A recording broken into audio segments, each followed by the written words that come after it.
আজকে একটি গুরুত্বপূর্ণ বিষয় আপনাদের সাথে শেয়ার করব। যেহেতু আমি কন্টেন্ট ক্রিয়েশনের ম্যাক্সিমাম ভিডিওগুলো আমার কিন্তু সিপিইউ বা রিবোলিং ইস্যু নিয়ে। আর প্রত্যেকটি রিবোলিং ইস্যুর কাজগুলোই দেখা যায় যে করার পর হয়ে যাচ্ছে এরকম ম্যাক্সিমাম ভিডিওগুলো। এর কারণটা কি? এর কারণ হচ্ছে শুধুমাত্র চিপসেটের যে রিবোলিং ইস্যুগুলো এগুলো নিয়েই কিন্তু আমি ম্যাক্সিমাম কাজগুলো করে থাকি। আসলে একটা মোবাইলে কিন্তু বিভিন্ন ধরনের কাজ হতে পারে। সেই ফোনটির হয়তোবা ব্যাটারি চেঞ্জ করতে হবে, ডিসপ্লে চেঞ্জ করতে হবে, চার্জিংয়ের সমস্যা, সাউন্ডের সমস্যা বা অনেক সময় নেটওয়ার্ক সমস্যা থাকে, কোনোটায় গ্রাফিক্স আসছে না, লাইট আসছে না। এ ধরনের অসংখ্য ফোন সফটওয়্যারের থেকে শুরু করে বিভিন্ন ধরনের সমস্যা কিন্তু হতে পারে আলাদা, আলাদা। তো আমি শুধুমাত্র যেহেতু একটা বিষয়ের উপরে ম্যাক্সিমাম কাজগুলো করে থাকি এবং কি একটা নিশ সিলেক্ট করে আমি কিন্তু ভিডিও শেয়ার করে থাকি।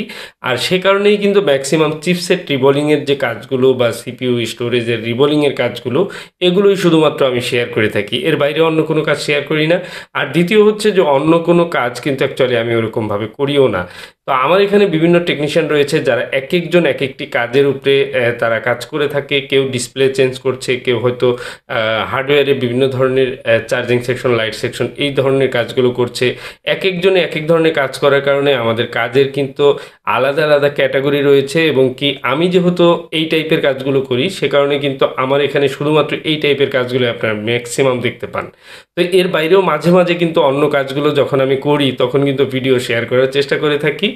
আর এটাই হচ্ছে আমার মূলত ভিডিও এক ক্যাটাগরি ভিডিও হওয়ার কারণ।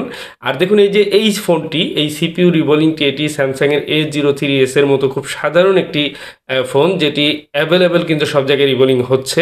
বাট এই ফোনটিও কিন্তু একজন টেকনিশিয়ান একটু আগে আমার কাছে নিয়ে এসেছে। এটি হচ্ছে সিপিইউ রিবোলিং করার পরেও ফোনটি অন হচ্ছে না এবং কি আমার কাছে নিয়ে এসেছে। ফাইনালি আমি এখন সিপিইউটা রিবোলিং করলাম।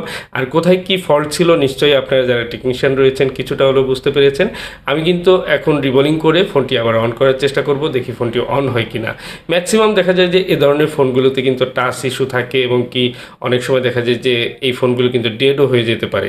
স্যামসাং A03s এর ফোনগুলোর সিপিইউ রিবোলিং অ্যাভেলেবল যে কোনো জায়গায় হয়, তারপরেও কিন্তু এই ফোনটি নিয়েও কিন্তু অনেকে প্রবলেমে পড়েন এবং কি এই ফোনটিও সিপিইউ রিবোলিং করে ফোনটি দেখুন অন হলো বা আবার পুনরায় কিন্তু চালু হলো।